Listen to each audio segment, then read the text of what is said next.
Today's book's called The Squirrels Who Squabbled, and I wonder how many of you have squabbled or argued with your brother or sister since we've been in lockdown.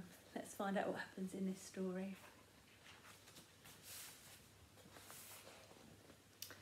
In a towering forest where summer had been, the cool air bit fresh and the mosses grew green, and as autumn edged in and the sky raged red, the sleepiest creatures got ready for bed.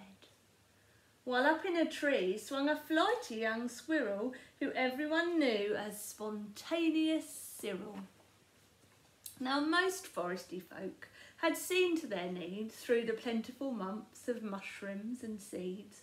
They'd built up their stores so they'd all be well fed through the frosting of winter that glittered ahead. But Cyril, he lived in the now and the here. He'd adventured and partied his way through the year. So his cupboard was empty, his hollow was bare. He hadn't a mouthful of food anywhere. But wait, what was that? Over there, take a look. A single lone pine cone wedged in a nook. He squealed with delight, and for very good reason. For inside were the very last nuts of the season. But Cyril wasn't alone. There were more hungry eyes. Yes, plan ahead Bruce had his sights on the prize. Though he'd gathered a mountain of bounty hard fought, Bruce was convinced he was one pine cone short. I simply must have it, he wistfully cried, as he dreamt of the fresh, juicy pine nuts inside. So as Cyril set off on his way to the ground, Bruce, he was also last pine cone bound. They sprinted and scurried with no time to gamble. They scratched at the bark in their scampering scramble. But their panic and haste shook the tips of the spruce, and the pine cone, it trembled, and then it came loose. Just grabbing for it. Both squirrels gave chase at a lightning pace. This was the start of a wild, nutty race. It's mine, shouted Cyril. No, mine, hollered Bruce. You don't stand a chance. Give up, it's no use. I'm hungry, cried Cyril.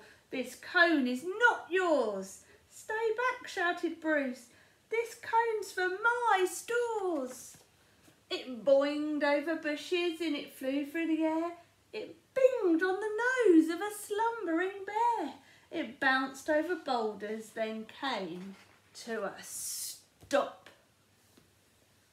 Then teetered and wobbled and quivered and plop.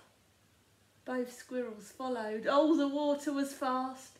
Would they learn that they needed each other at last? But each was intense on how he could win, so they didn't quite notice the birds sweeping in. Cyril and Bruce, they watched in dismay as their cone disappeared up, up and away. Come back, shouted Cyril. There are nuts, exclaimed Bruce, but all hope was gone. It was simply no use. And meanwhile they drifted right up to the ledge. Greed, it was driving them over the edge. Cyril and Bruce, they had taken a fall. They were paying the price for wanting it all. They'd squandered their chances to team up and share. Would their nutty young hopes simply end in despair? Bruised and bedraggled, they swept past dry land. Cyril grabbed at a branch with a trembling hand. Catching Bruce with the other, he heaved and he huffed and dragged them to safety with panting and puffs. They stared at the sky, quite lost in deep thought, until Bruce looked at Cyril and let out a snort. How silly we are, he proclaimed all a jiggle. How greedy we've been, spluttered Bruce with a giggle.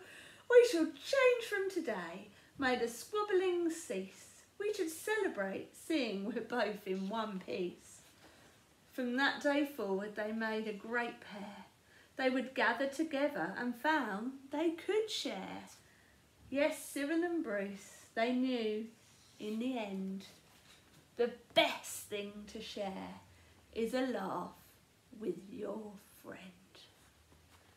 And I know we're all missing our friends right now and it's hard for us to have a laugh, but hopefully you've managed to talk to them on the phone, or maybe you video chatted, or maybe even just waved at your friends through the window. And hopefully we'll get to see them all again soon. And we're looking forward to seeing you guys as well. See you later. Bye.